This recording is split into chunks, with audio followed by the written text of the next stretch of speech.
Jake Omen back here at the White Wrestling Academy in Fishers, Indiana. And since we're going from wall to wall to wall, we had east and we had south, and now we're gonna go ahead on the westbound facing wall, and I actually haven't chosen a photo I'm gonna throw it on yet. So let's just go ahead and let's turn it and see what we find here.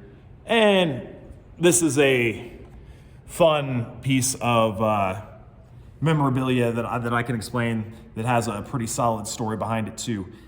This is a photo of me at a tryout at the WWE Performance Center in June of 2018.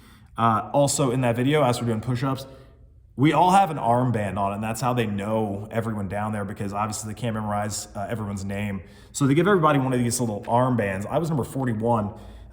It was a 3-day tryout. By the end of the 3-day tryout, there were 46 people there trying to get a job. I believe about 16 of them were professional wrestlers. 30 of them were just other random athletes. A good handful did not make it through day one. Even less made it through day two. Some people got hurt. A lot of people faked injuries.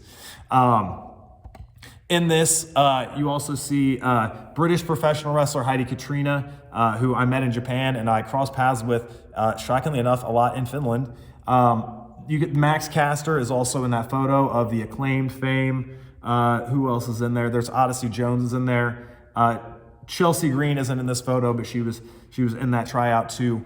So I have this up on the wall because this was one of the first huge things that happened to me in my career, where I could say like, hey, that is a tangible thing that I did that hits a certain level of success. And even though I didn't get a WWE contract and I've never main evented WrestleMania, even though that was one of the goals, right? That was my number 2 goal in the business, was to be a WWE superstar. It just wasn't in the cards, right? But that to be said, I went down there and I learned so much. Unfortunately, I didn't perform as well as I would love to have performed. I was in pretty top shape.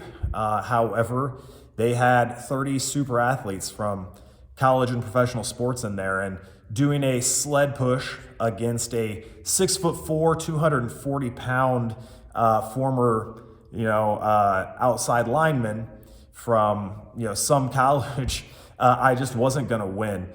So even if I had the sled push of my life, being paired off with this former college or NFL player who's been sled pushing essentially his entire life, it's just not gonna go my way. Also, when I was down there, every coach who's down there, and there's a lot of other people for the WWE too that aren't necessarily coaches that try to recruit, their people or the people they find to be the next big superstar because they want to be responsible for the next John Cena.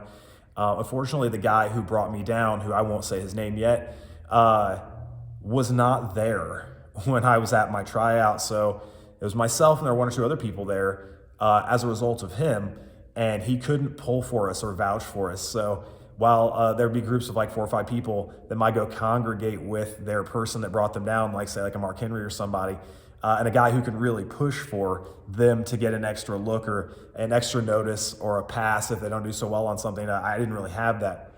And that to be said, I mentioned Mark Henry specifically because even though the guy who recruited me for that tryout wasn't there, Mark Henry was actually the coolest guy in the world to me.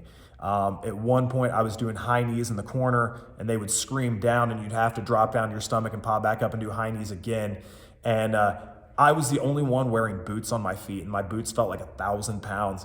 And I was doing the highest high knees I could do. And I want to say this was at the end of day 3, and all of us were just dying, but I just would not give up. And Mark Henry came up to me and started yelling for everyone to look at me. And it was like, look at this dude doing knees that high with bricks on his feet. And he just started yelling at me to pump me up, man, which just made me go even harder and even stronger and finish out that minute, no problem.